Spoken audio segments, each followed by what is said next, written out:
What's up, everybody? It's Brian O'Neill, the tattooed agent here in Greenville, South Carolina. Every year around this time, I start hearing the same question. Are real estate taxes the same as property taxes? It's one of those things that sounds simple, but when that bill shows up or you're sitting at the closing table, it can get confusing. The truth is, a lot of people, even new homeowners, aren't totally sure what those terms mean or how they affect your payments. So today I'm going to break it down, no jargon, no filler, just what you actually need to know and how it plays out here in Greenville, South Carolina. For those of you new to the channel, I'm Brian O'Neill. I spent nearly 2 decades as a firefighter before I got into real estate. That background gave me a simple mindset: protect people, be honest, and make sure no one gets blindsided. Real estate can be a lot like a fire scene. Things move fast, there's a lot happening, and if you don't know what you're looking at, it's easy to get burned.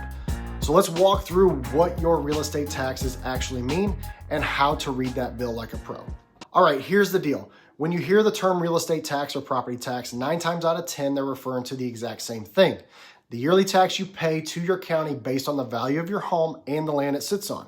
The only reason people get tripped up is that some counties or mortgage companies use the term real estate tax while others use property tax. Technically speaking, property tax can also include things like cars, boats, stuff that's considered personal property. But for your home, those two terms mean the same thing.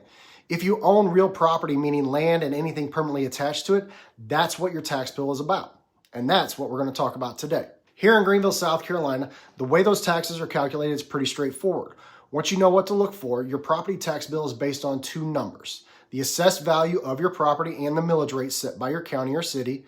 The assessed value is usually a percentage of your home's market value, not the full price you could sell it for. The millage rate is what local governments use to fund schools, roads, and emergency services. So if your assessed value goes up or your local millage rate changes, your bill changes too. That's why you'll sometimes hear homeowners say, "My house value changed, but my taxes went up." It's usually because an adjustment in the millage rate. Now here's why this stuff matters and why I tell my clients not to just ignore the tax bill when it shows up in the mail. Understanding your property taxes can help you plan your mortgage and escrow payments so you know if your monthly payments are about to shift. Avoid surprises at closing. Since we pay taxes in arrears, most of the time the seller will give the buyer a credit for their portion of the calendar year.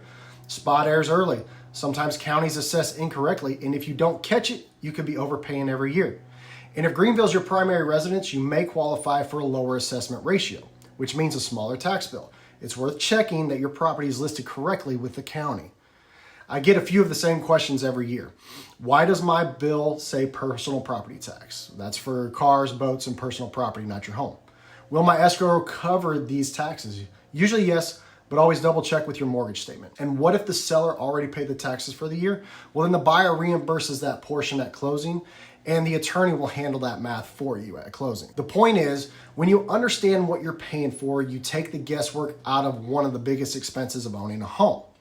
So that's the difference between real estate tax and property tax. In short, they're the same thing for homeowners, but knowing how they're calculated gives you control and confidence. If you found this helpful, hit like, subscribe for more Greenville, South Carolina real estate breakdowns, and drop a comment below with the next question you may have or you may want me to tackle. So whether you're buying, selling, or just trying to make sense of your tax bill, I'm here to make real estate simple, honest, and straightforward. No BS, just facts that protect your real estate journey.